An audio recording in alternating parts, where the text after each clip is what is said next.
Hey, it works. That's exciting. So, welcome to the first episode of This Week in Forum Sports. I'm John Dykstra. That's Anthony Crane, the Forum Sports editor. And yeah, we Entitle apparently them. don't work. It's still you.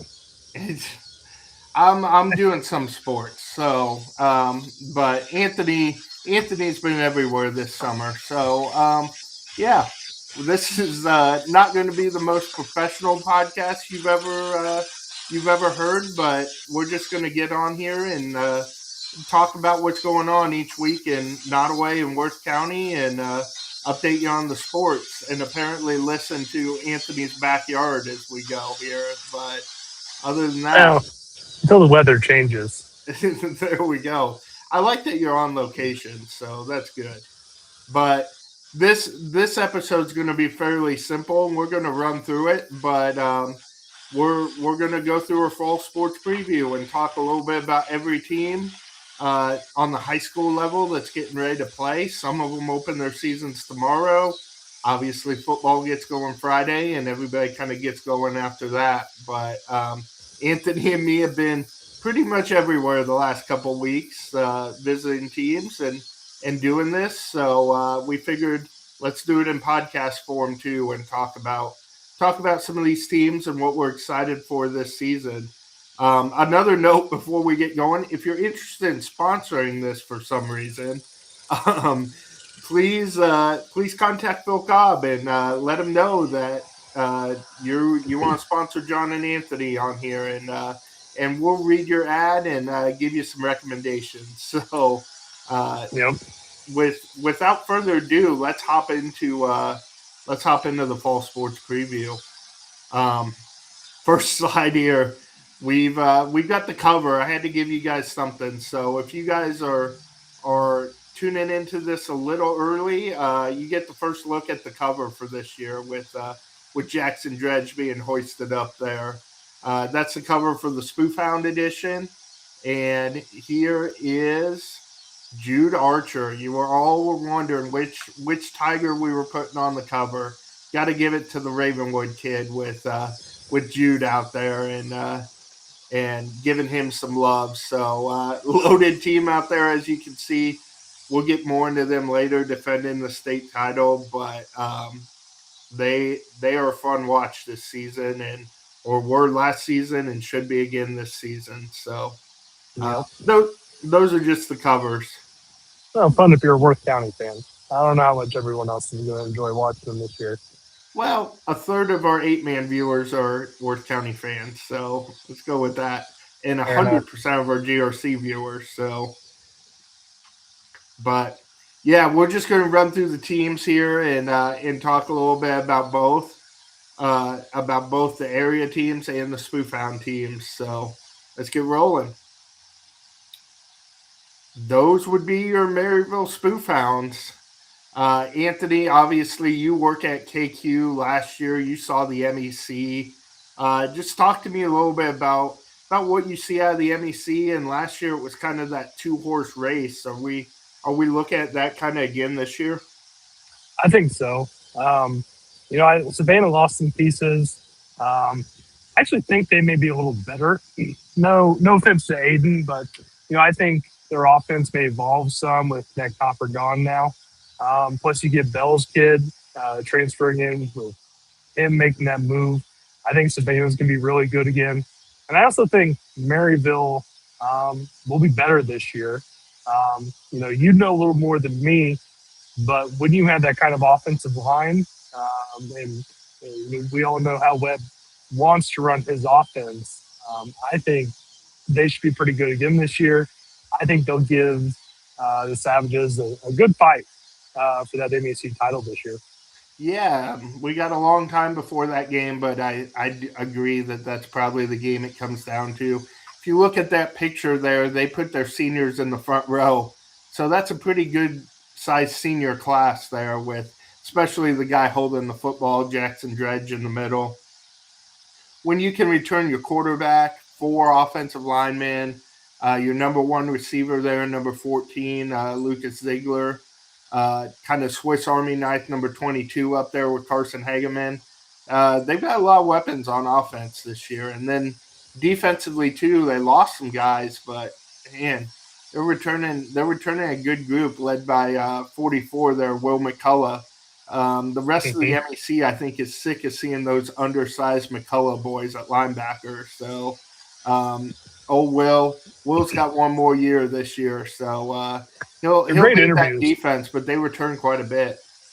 I really enjoyed talking to him baseball season too.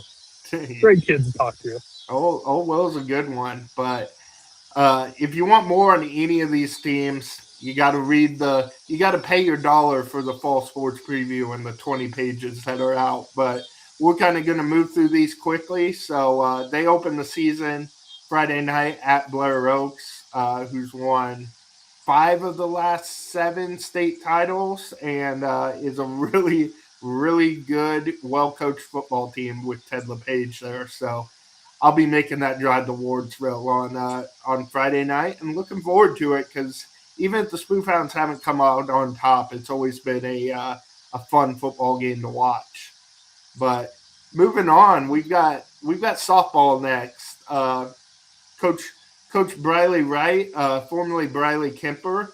If we got any mid Buck fans checking in, they will know all about Miss Kemper, now Mrs. Wright. But softball was a rebuilding year last year for them. One win.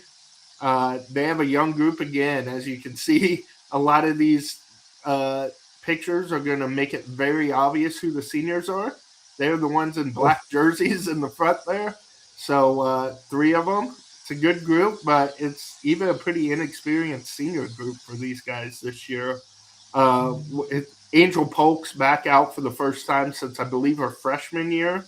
Um, Addie Jensen Pleasance is probably the most experienced. She did a lot of DHing last year, probably be on a corner infield spot this year. And then Mallory Culp kind of do everything. She pitched a little bit and find herself in the batting order a few times this year, I would say. But a young team, a lot of freshmen. Coach Wright's pretty excited about. It'll be interesting to see this year. What are you looking forward to, Anthony? As they kind of what do you want to see as this program kind of continues to grow?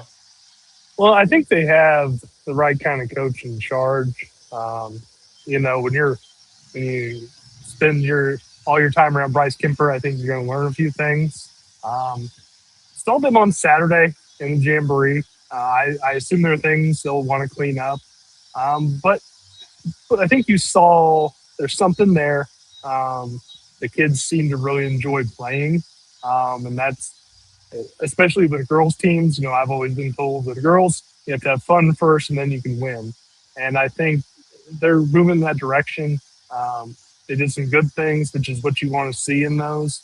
I probably still going to be a tough season, um, but they need something to build on, and I think this is a good opportunity.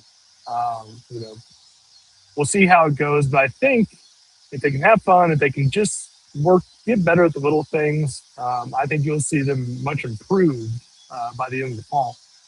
Yeah, season opener tomorrow at North Andrew. It's a road game, but North Andrew's a pretty easy drive down 71 there. So if you're ready to get into fall sports action as a Spoof Hound fan, go down and watch the softball team get things started. But the next on our list is Spoof Hound soccer. New coach this year, but kind of the same coach with Mario taking over, Mario Castaneda.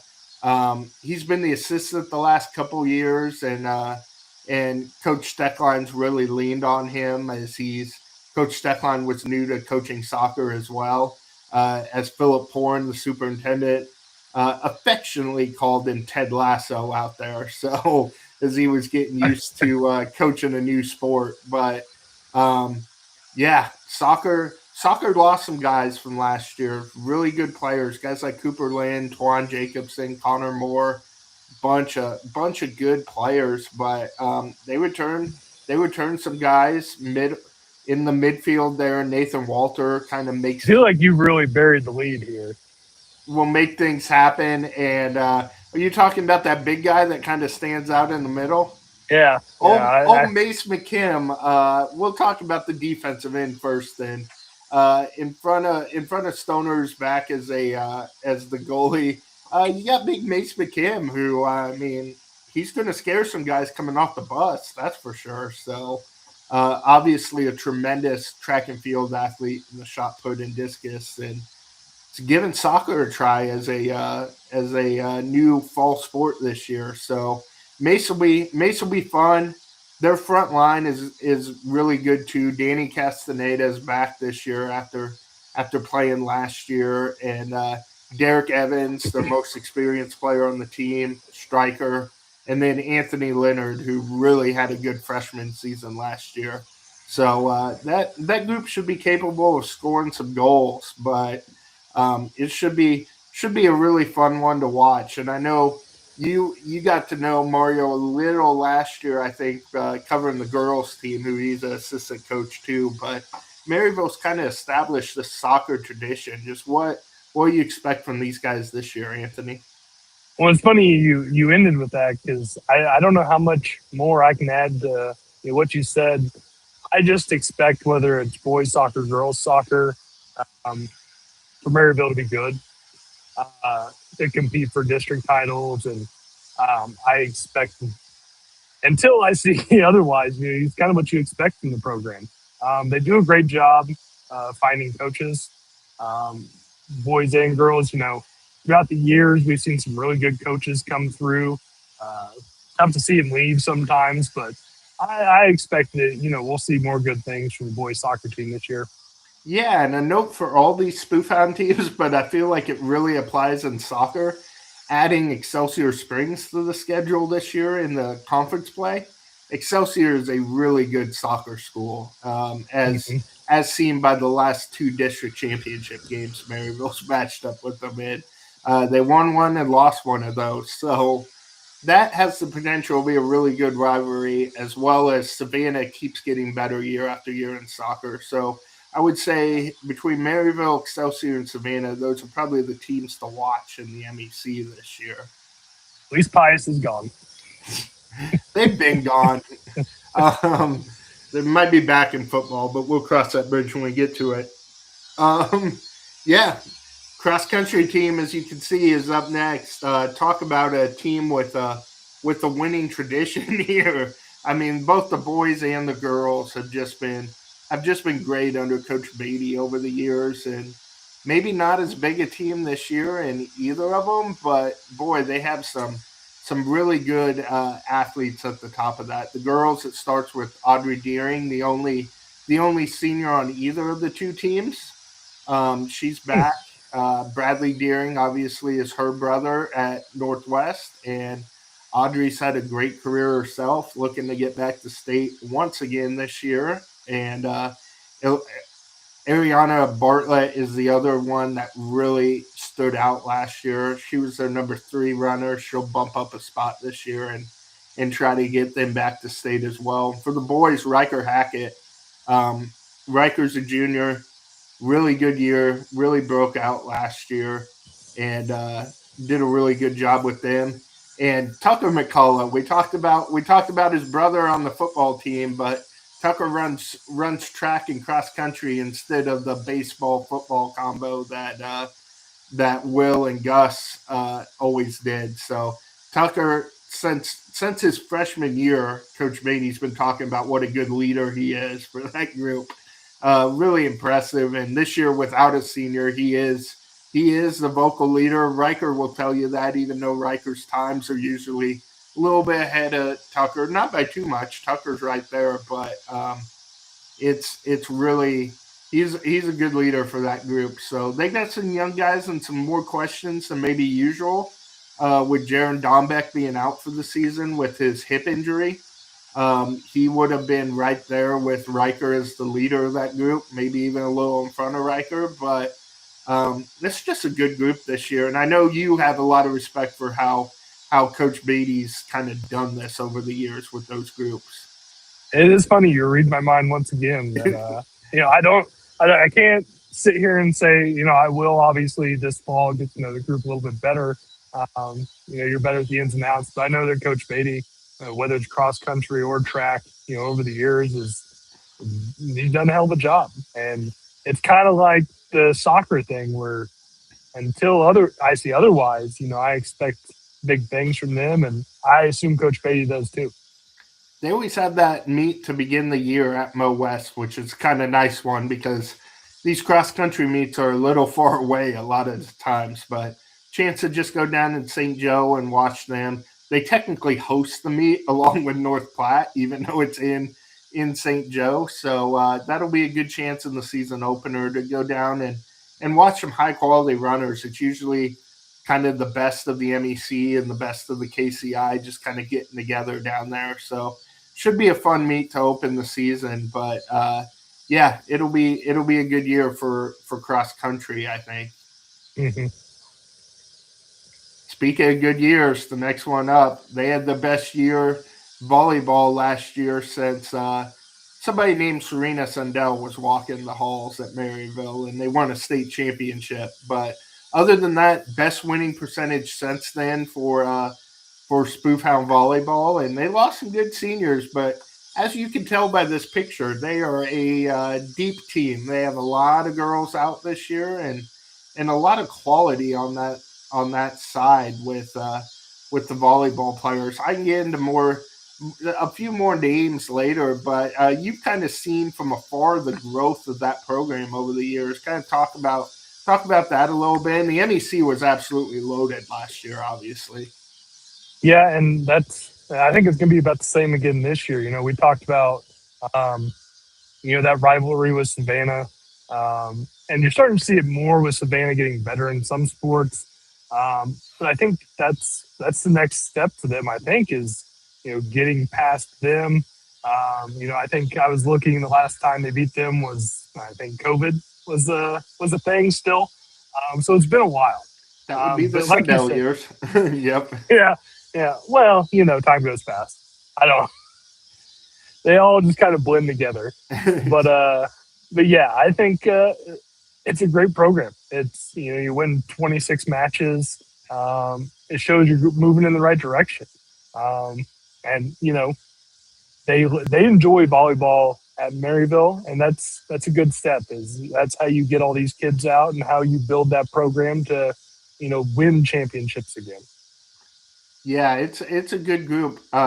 Only three seniors this year: Grace Steens, Claire Walter, and Addie Bow. But it's a good group of seniors to lead the way there. And just like soccer, probably should lead with this when teams get new coaches. But say Haley Sanford steps up from the assistant spot to the head coach this year, and I from everything I've heard from the girls just big fans of her and what she's doing with that group. So yeah, whenever you got to replace outside hitters like Abby Bow and Briley Ackland, that's a lot to replace. But boy, Miley Amy coming on at the end of last year at setter, and then also could have led with this the D1 commit Channing Mitten there at libero. When you're solid at libero and setter, I feel like that goes a long way.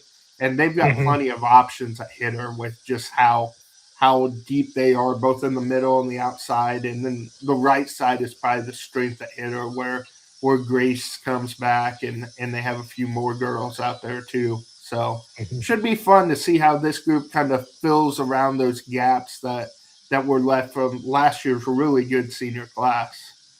Yeah. Tennis. I know you got to know tennis a little bit last year with the boys, but now you get introduced to the girls' version of it, and their number one, Corey Quinlan. You did a story on her a couple weeks ago for soccer, but this is her second sport, and she's a state quality level player there too. So you know a little bit about the Quinlans. I'll let I you do. take Corey, and then I'll get to the rest of the roster. Yeah, big fan of the Quinlans. No matter which one you run into, they seem to be great people. They work really hard. Really enjoy working out, which I guess apple doesn't fall far from the tree. When when you have because we did these Hall of Fame stories this summer, and boy, it's amazing how many of those guys pointed to Quinlan and what he was able to do. And now you see with his daughter, obviously going to Northwest for soccer, which it's not easy to do. You got to be quite the athlete to do that. And tennis is another one where you just kind of know what you're going to get. You're going to get a really good team that's going to fight for district titles. It's going to send people to state, and I think it's just a great program. I expect more things from them this year. You can probably give a few more details on players because you're the big tennis guy. So, but yeah, I respect what the coach does there, both boys and girls. And the kids are always great. They make covering tennis enjoyable, even if you don't love the sport itself. We won't put that out there, but I will say, I no, going to Boys State last year, we never get the opportunity to do that because it's the same weeks as track always. It was, and Anthony was able to cover track, and I was able to go down to tennis. That was fun last year. So I think the girls are capable of making it happen on their side as well this year. Top three players are all seniors: Lindsay Deering, Corey Quinlan, as we mentioned, and then Vivian Kane. Those three have been varsity players for at least the last 3 years. Corey's been all 4 years. Yeah, they're when you have that trio at the top of the lineup, that's really good. Lacey Gallagher comes back as a sophomore. She was a number 5 last year, bumps up a spot. Filling out the end of the lineup, they're really excited about an exchange student freshman, which in tennis that can make a big difference sometimes. I'm not going to try to pronounce her name. We'll get to know her more as the season goes on, and we'll talk to her as this podcast goes on, probably. But really exciting to add her, and I think she'll factor into that lineup. And they just have a lot of options. They're a deep team. Only 6 can play varsity, but really, really a deep team this year. So I think they're going to be really good, especially with those seniors looking to make state individually. I would say Vivian and Lindsay are probably going to try to make it as the doubles team, and then Corey trying to go as a singles player for the second year in a row would be a big feat, and one you don't always see. They do have some fun names on that roster. They got some names. If you've been following Maryville sports for a while, you know some of those tennis players' families pretty well. So, yeah. Anyway, going to golf and our funnest team picture of the year every year. Brenda always gets creative with these ones. This, I know you're new in terms of the spring of coming back to these guys, but this is a team you've actually seen compete, at least a few of them, a little bit over the summer. So, so talk to me a little bit about what you saw from. I think Hallie was at a lot of those meets. Taylor was at pretty much all of them. Kate and Av were at a few of them, but you might not, maybe not the ones you covered. But anyway, they're 1, 2, or Hallie and Taylor, and they've been doing it for a while. Talk about what you saw from them over the summer. Yeah, and first, what Brenda and them do with golf. Again, it's I talked about this with cross country, with a lot of these Maryville sports. Got some good coaches. The coaches are great, and they're good people. They're helpful, when especially because golf, it can be a little tricky sometimes about where players are, and some getting some info like that. And Brendan's always great about that. As far as Hallie and Taylor, I think Taylor brought a great attitude, and that great attitude helped her throughout the summer. I think through every week her scores got better and better, which is what you want to see. And she, especially coming off, I think it was a knee injury, and to be able to improve through that was really impressive. Hallie, kind of the same way. She was a little bit harder on herself than I think she should have been. But you saw good things from her, and kind of the same thing, just that improvement each week. is kind of what you saw.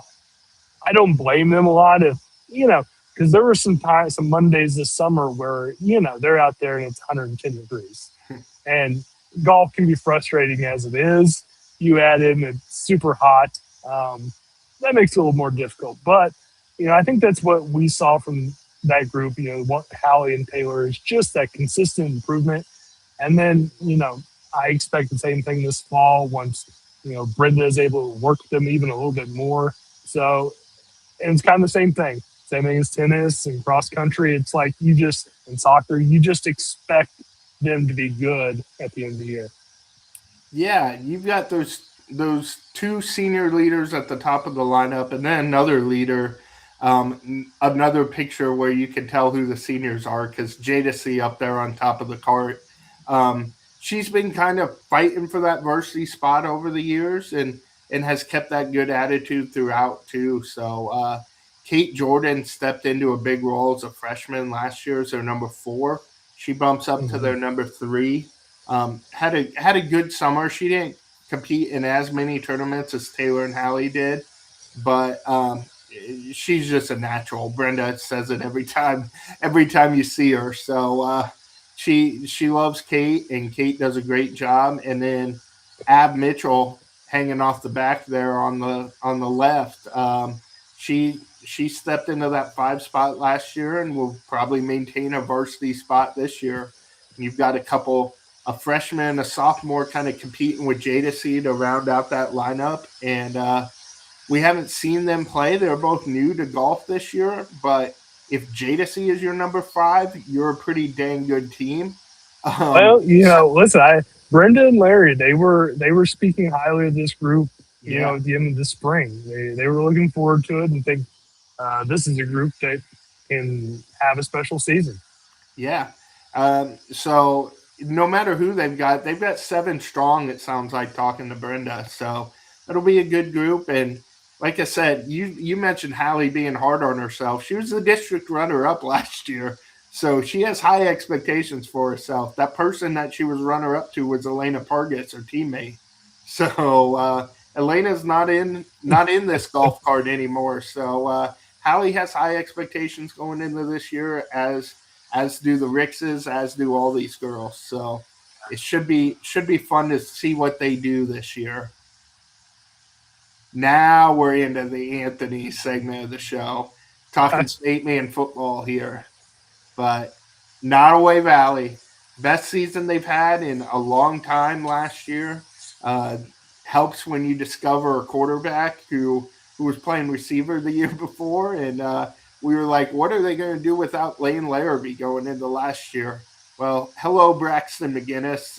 You're pretty good at this sport as well as basketball, but I'll let you have the floor a little bit with the Thunder and get ready to watch them this year. Well, you've done a great job of setting me up.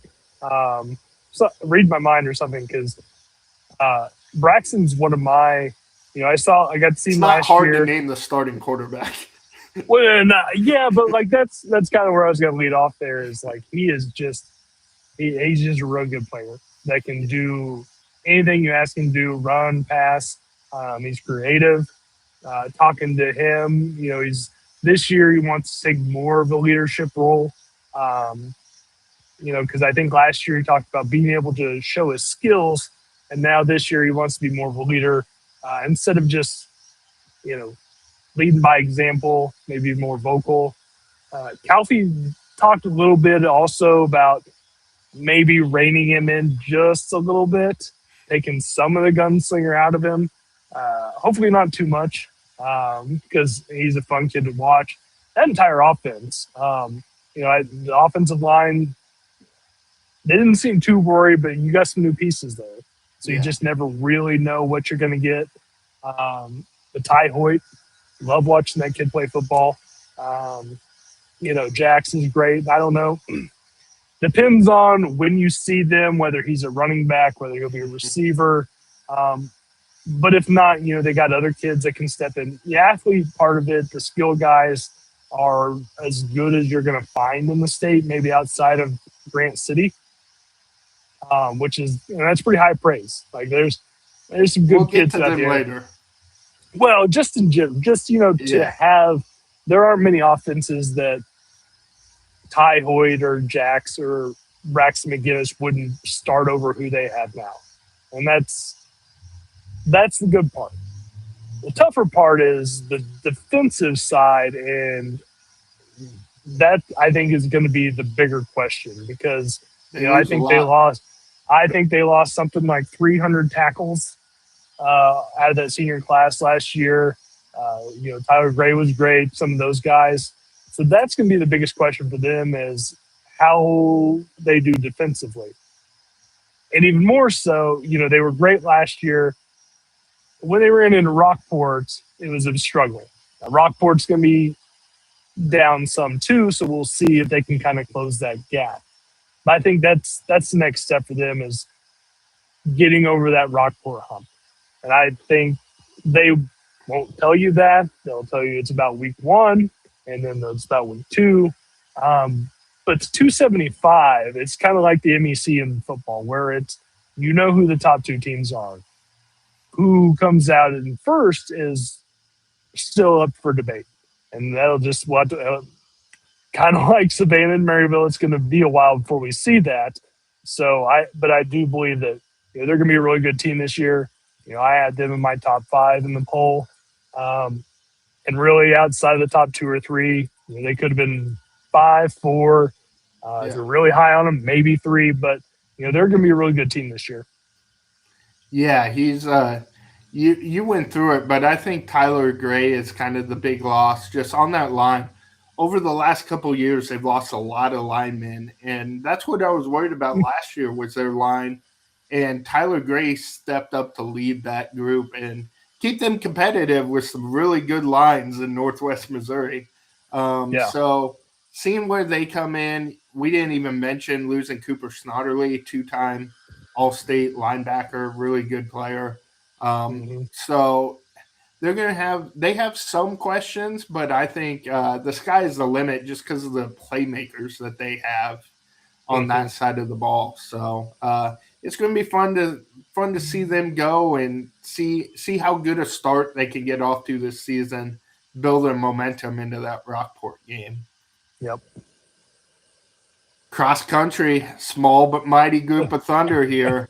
We kind of added to the numbers for the picture too with Kenley, the junior high runner in the middle there, but the team is really Brogan and Jaden on the outsides there, and particularly Brogan. Last year was a freshman, came out, ran really well, did a good job with them. So I'll be interested to see how he keeps developing. Jaden's been a good track athlete for him, trying Mm-hmm. cross country, but I mean Brogan, he takes it very seriously, and I'll be excited to see him kind of continue to develop. And I know you talked to their new coach Ellie Parker a little bit, and as well as the athletes. But what did you come away with from Thunder cross country? What I liked from the boys was just the excitement. I think it takes a special kind of person to enjoy the kind of running you have to do in It's cross not country. this guy. No, no. Uh, and that's what you took away from it. I don't. No one. They would love to go to state. They they even promised to paint their hair pink if they both made it. But I think this year it's a lot. Even talking to Coach Parker, it's her first year, so there's going to be some learning involved. Throughout the year, and I think for those guys, it's just about improving. And hopefully by the end of the year, you get to go. Still in Columbia? Yeah, Columbia, Gans Yeah, Creek. yeah, yeah. It might be a different course than the last time you went, but Gans Creek is beautiful. It's Yeah, a yeah. It is. it's I've been awesome to there go to. once.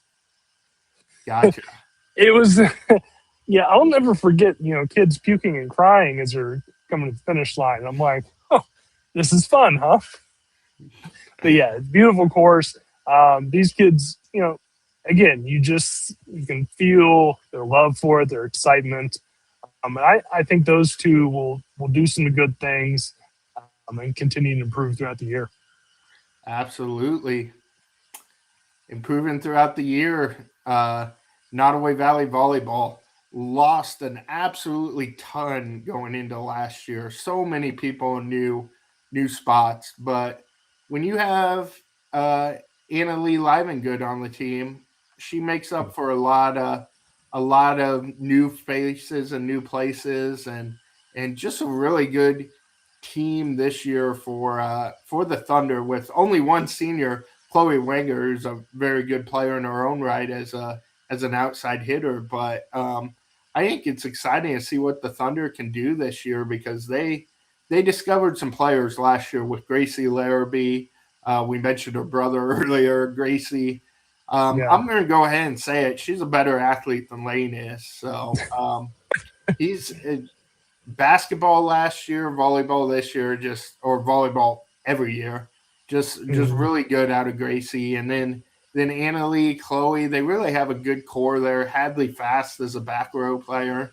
It's exciting to see what they're building in Burlington slash Graham, depending on where the games are played. But yeah, you had Yeah. the opportunity to do the preview on them. What kind of stood out? They're worried about their height. They don't have a ton of it. And that, I mean, if you look at that roster, um, that may be just the only spot where they're lacking. Like you talked about, they have talent everywhere else.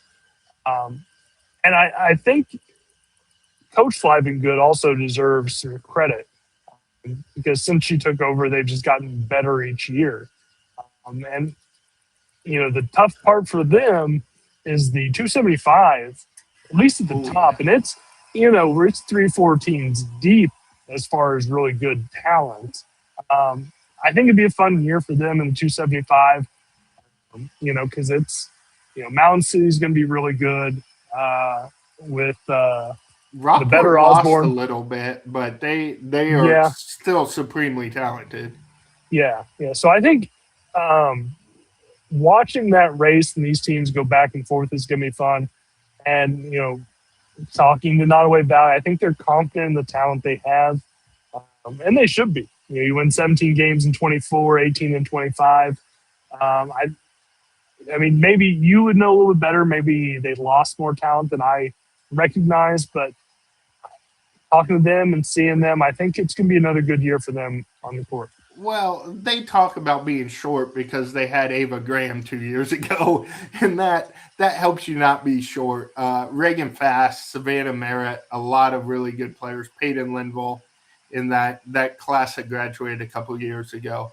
I'm excited to see Gia McGinnis too, as I'm pretty sure she started asking me to come take their team photos when she was in like sixth grade. So her mom Tiffany, of course, is the girls basketball coach out there, and her cousins Braxton and Brody. So that McGinnis family slash Collins family slash Henry family. There's some talented cousins in that group. So excited to see Gia A play. few, a few. Yeah, but just a lot of good players on this team. So I think they were third in the conference last year. I think they're probably aiming for that as a floor this year, and maybe coming after either Rockport or Mound City for a higher finish this year. So should be Mm-hmm. fun. Another volleyball team with only one senior, though. We got some young volleyball teams this year. Maryville only had three of them. And here's North Nottoway, Lily Blaine. It's a good senior to have. Mm-hmm. She's a good player, great athlete across all sports, but kind of good leader for this group. I think that has always been trying to build ever since they took on volleyball as a sport. It's been like a decade ago at this point, but they were always at softball school, so they've started to transition into volleyball. That's what these girls have known, and they've gotten better and made strides every year. But I know, again, you went up there and talked to Eliza and Zoe and Lily about this, and Jody Thompson, their coach as well. But what did you learn from going up to Hopkins and talking to North Norway volleyball? Um, you know, expectations aren't super high. Um, but as far as winning, I think the expectation to get better and to have fun. I think that was the biggest takeaway is they want to continue to have fun doing this. Uh, Jody's incredible. She's a great person to just chat with. And I think that was her thing is like she wants them to enjoy this throughout the year. I think you'll see in the story she wants by the end of the year she doesn't want them to dread playing volleyball, and so I think that the biggest key for them is continuing to improve. It's a small roster, so you're getting a lot of playing time and a lot of opportunity to improve. Um, so we'll see how that goes, but I think that was the biggest takeaway is they want to have fun, they want to get better. Yeah, after losing Adelie Barkus and Lacey Riley last year, I think seeing Zoe Phillips and Eliza Clements kind of make that next step and kind of give Lily some support as the leaders on that team. They're only sophomores, but they have the next most playing experience on this team. So players like them and Lainey Turner, it's kind of their years to never leave the court and to be those leaders that Coach Thompson wants. So should be And interesting to see. that's a good thing. That's a good problem to have. Or a silver lining in a smaller roster is that you do get that experience and you get that opportunity to get better. Absolutely. A little bit bigger cross country roster in Hopkins than I expected when I came up there. It's bigger than the girls had a good group last year, but the boys only had one guy last year, so they tripled their numbers this year, which means a lot. I mean, cross country, you just got to get the kids, as you were saying before, um, doing something that's a punishment in most sports. It takes a special kind of individual to do that, especially when you're dual sporting and doing it. Shout out to Eliza Clements, who you will notice from the last photo and is in this one as well. She's doing both this year. So, yeah, just a good group of North Nottoway runners. Chase Sims, former Maryville runner, is their first year head coach this year. And really, kind of that enthusiasm, you can feel it for what he had for the sport. He credits Coach Beatty with making him love the sport, and he's hoping he can kind of do that for some of these kids as well. Two freshmen along with Luke Clements there in the middle. So uh, a young boys roster and no seniors on this group. So Eliza's a sophomore, and then your two at the end there are Koa Moyer and Trinsley, and they are just juniors. So they are the oldest ones on the team this year. So hopefully we can get that excitement going a little bit for cross country and Hopkins and see these guys put together a full team in a couple years if you can get some more junior high kids excited. They also Mhm. had a junior high girl crash the party there, but shout out to Miss Owens, the reigning mile champion in the 275 for middle school. So if you could get that developing a little bit, and then by the time she gets up to high school, if you can have a full team, that would be exciting in Hopkins. So I'm looking forward to seeing what they can do this year as the season goes and we get closer to that 275 meet. Yeah, I don't really have a ton to add, but if you learn from Coach Beatty, I suspect you probably picked up some pretty good things to help your own program.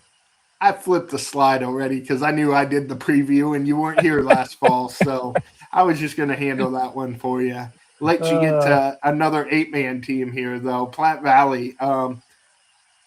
They're another team that just lost a ton of talent between 2 years ago and last year, and it was a transition year for them. New coach, obviously, with Dallas taking over for Johnny Silkett before, but yeah, what are you seeing from Platte Valley as they kind of continue to grow the program with some young guys over there?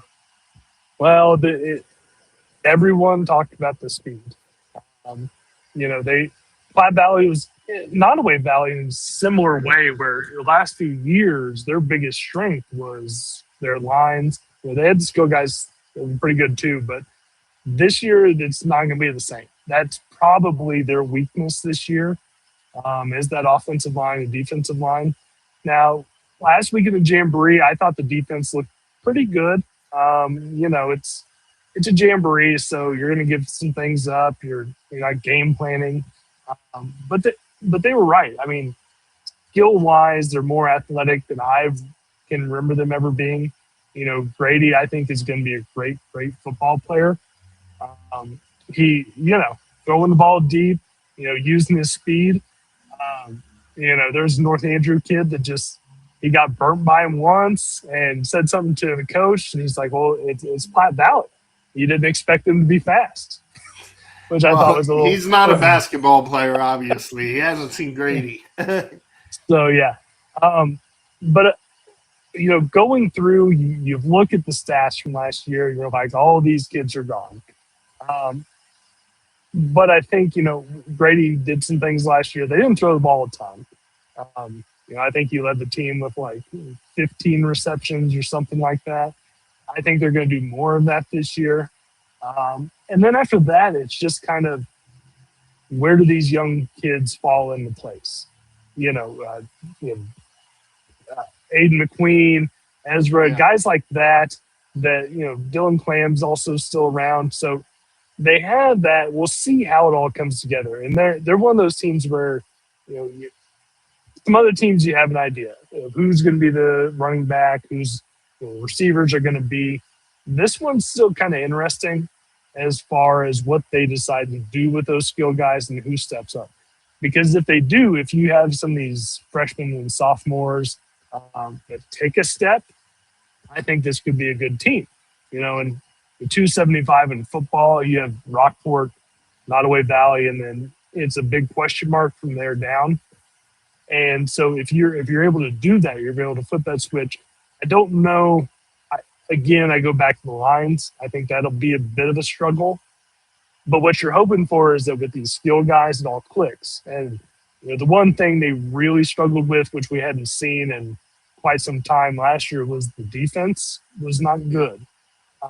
So I think if they're able to improve that some, I don't expect them to go from giving up 43 points a game to 20. But even if you can go down to 28 points, something like that, I think you're looking at a team that could finish 500, maybe a little bit above, because the skill talent is still there, and I think that's enough to get them, to a respectable, good season in the 275. I think having that backfield, keeping Dylan Clam healthy this year is big because they lost him last year and they kind of lost their speed element offensively. Because both Lucky Ferry last year, who's now graduated, and Ridge Clements, quarterback, are power backs. Really, they run up the Mhm. middle. So if you could get Ridge and Dylan kind of an inside outside punch, I think that would do a lot for this team this year. So they'll definitely be fun to watch these first few weeks of the season, kind of see where they're at in terms of, like you said, being able to maybe compete towards the upper echelon of the 275 conference. Mhm.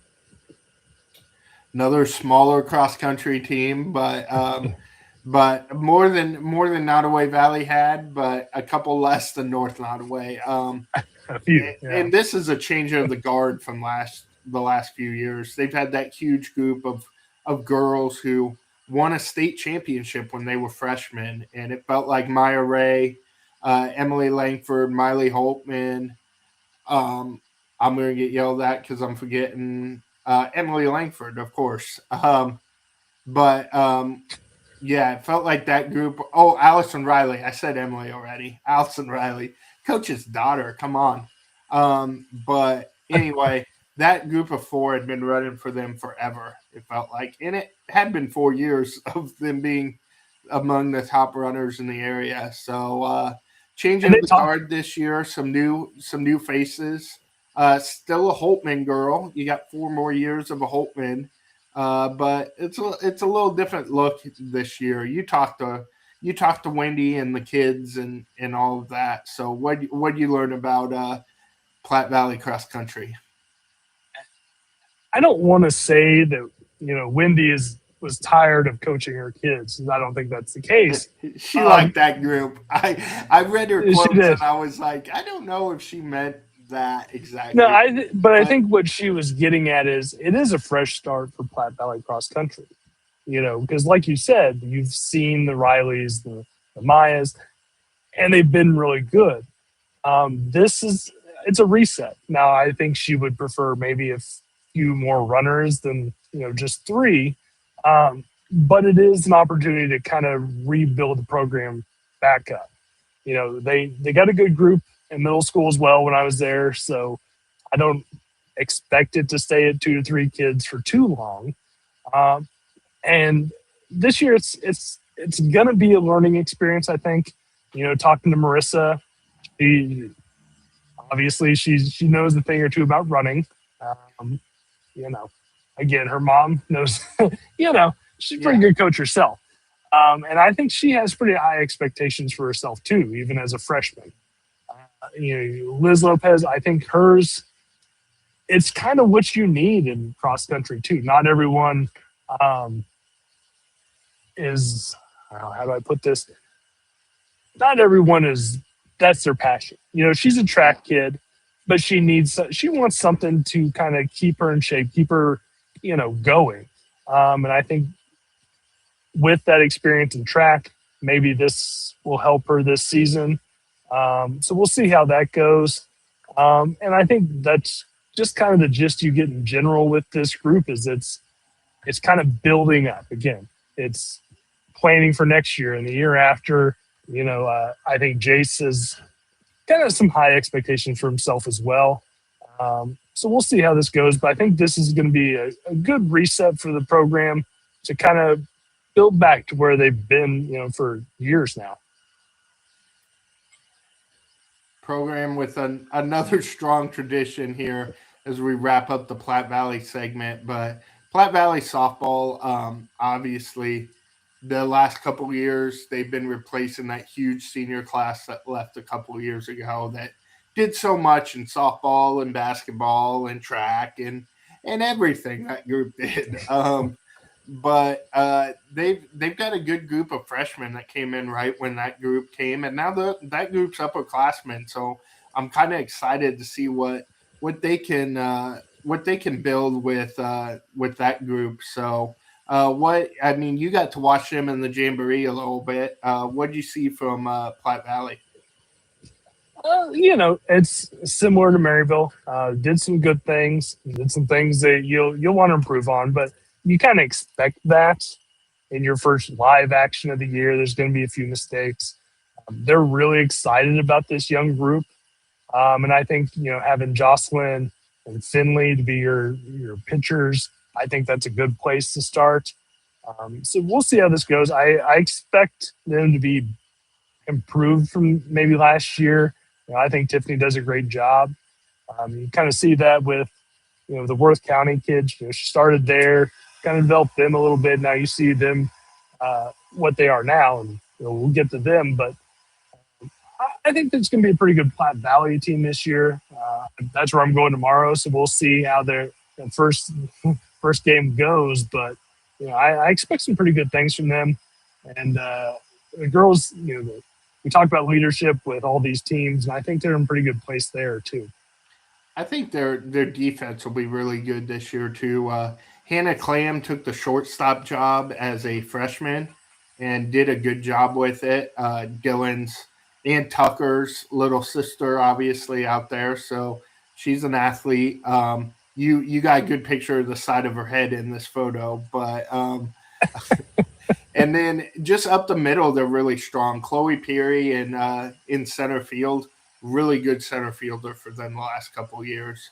Will hit towards the top of the order. And Maggie Swinford at catcher did a good job last year, kind of rotating a little bit with Emily Langford, who obviously those are some shoes to fill for them because Emily was our softball player of the year last year for the forum. So, yeah, they're going to be a fun group. And yeah, I'm excited to hear back on how they do tomorrow at that game that you were covering. So it'll be good.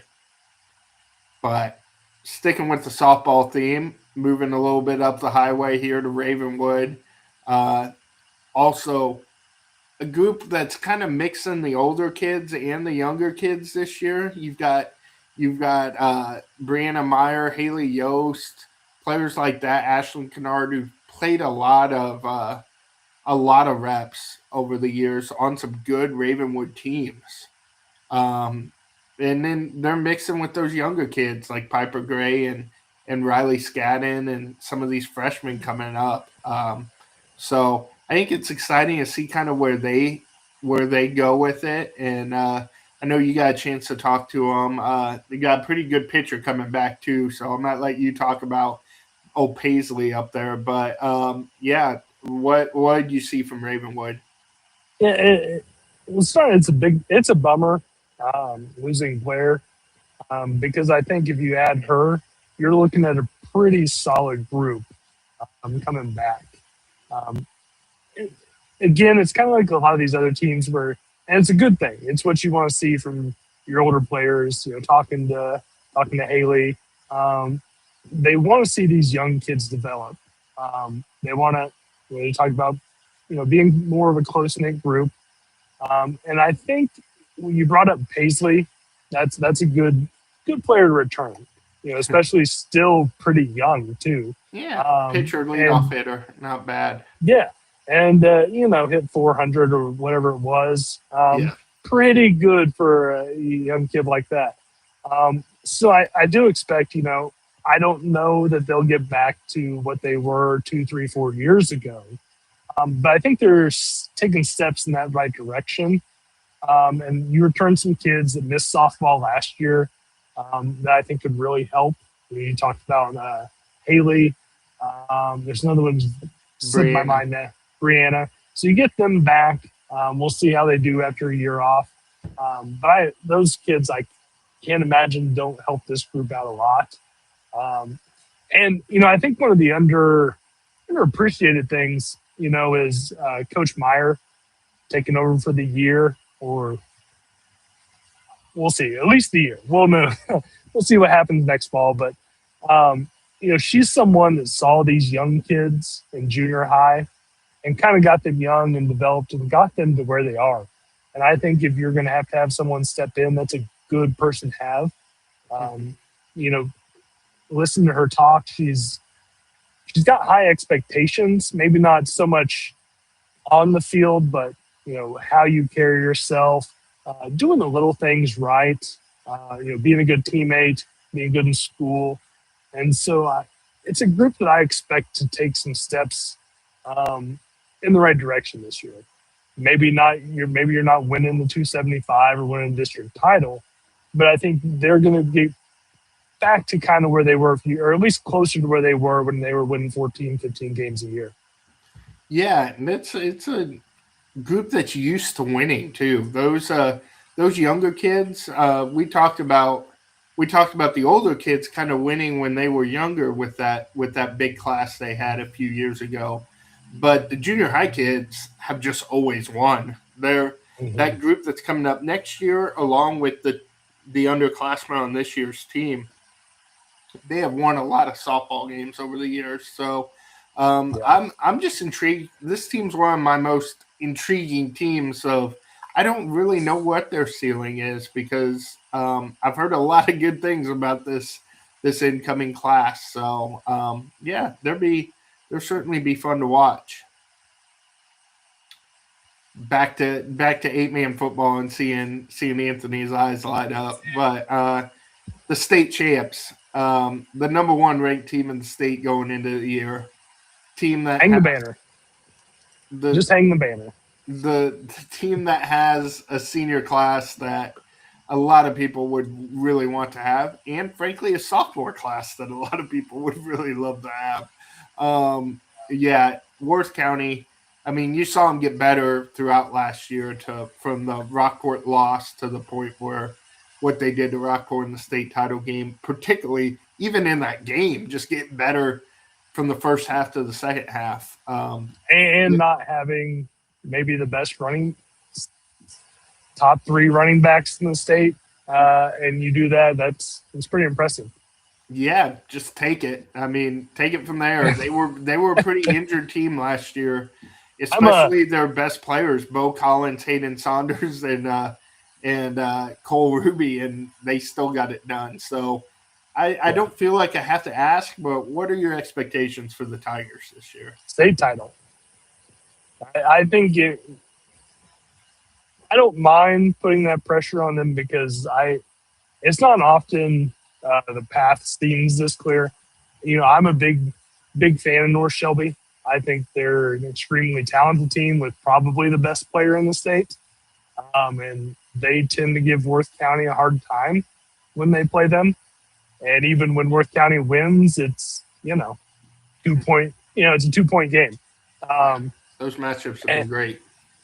but but man, I saw Cole Ruby as a freshman.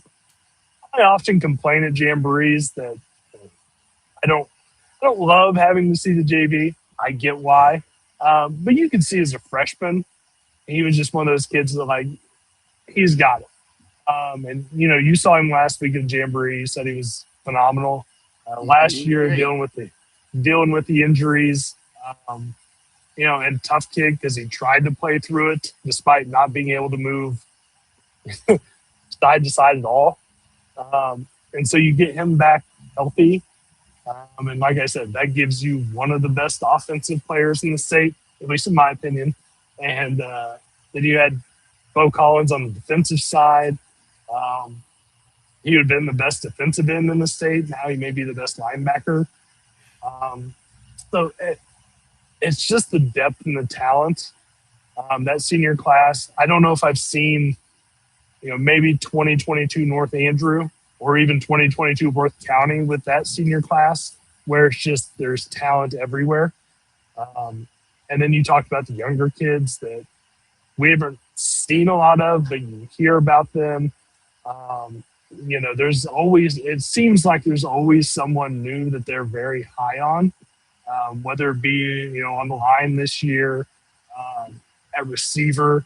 And I think those are more unknowns, but I think we'll see a lot of them this year. Um, and boy, anything other than a state title would probably be a disappointment for this team. Yeah, and you were complaining about watching JV. JV is a lot more fun when Brock Healy's the JV quarterback. They Yeah, were putting up some crazy plays in the EA Jamboree once old Brock checked in, and Cole Hardy, who's going to be really good at running back. Maybe not this year because again embarrassment of riches, but that running back room is going to be in good hands even after Jude Archer and Cole Ruby hang him up. So yeah, this team is stacked.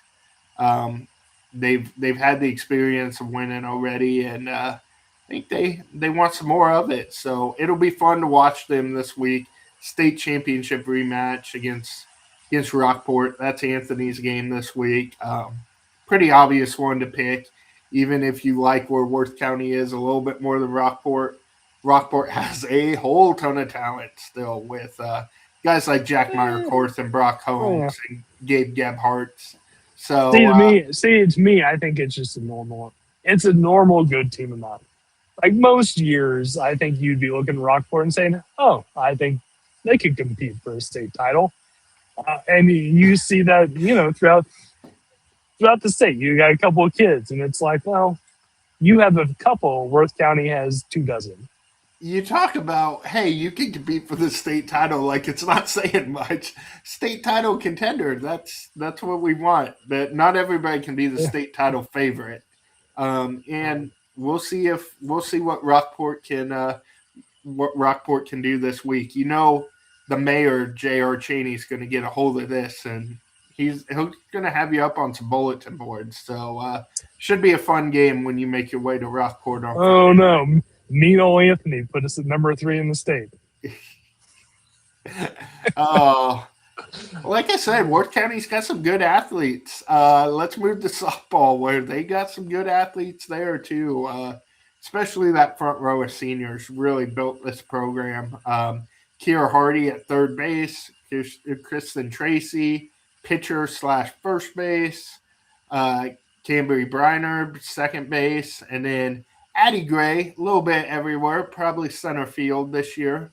That's a good group of four to start your team around. And then when you throw in the juniors with Aubrey Rundy, maybe the best softball player in our area this year, I would go to say probably is.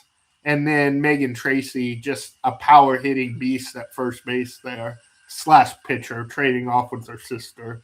That's a good core to start building around. I know you were able to go up and visit with Cody though, and a few of the girls. What do you like about Worth County softball? Well, it's funny because the last my last go around with the forum, uh, it was covered in North County, and you saw these kids as freshmen. You saw the potential, and now I think you're going to see what they can finally do with it because you know the depth isn't there, as you can tell by the picture, and it's harder when you have four seniors in there as well. But I think they're probably the most talented softball team in our coverage area too.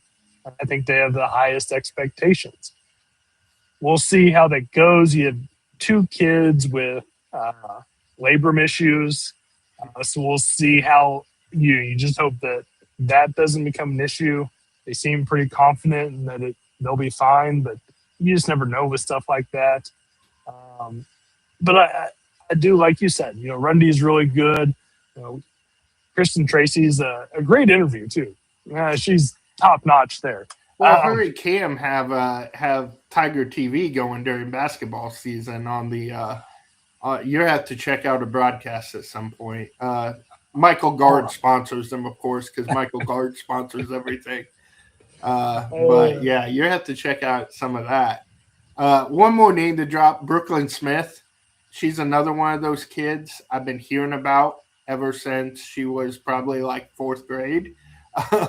As a really good athlete. She's a freshman this year. I've heard more about her exploits on the basketball court, but I think she's a pretty good softball player too. So that'll be interesting to see where she and those other freshmen fit in because they're going to have to play. When you've only got so many girls, you got to play. So that bench will be kind of lonely for Ashley Briner and Cody Green this year. But the people he'll there have on the field are really good players. So should be a fun year for Worth County softball. Yeah, they just got to get past the Princeton and Albany. Albany GRC is tough. Yeah. GRC is tough this year. So last but not least, our last team, we made it to finishing up, and it's a pretty good one to finish up. Whenever Janice Borey coaches you, you know you're a pretty good team. So Worth County Golf, a couple of years ago, they won the conference title for the first time in 2 decades. Made it state as a team for the first time in a couple of decades. Bridget Heitshoe and Eva Angle led that team, and along with at that point sophomore by the name of Georgia Taylor. And now Georgia is a senior leading this team, and everybody starts at different levels. I think there's a lot of different levels of where you put it before getting that fun to golf, which can be a game of frustration.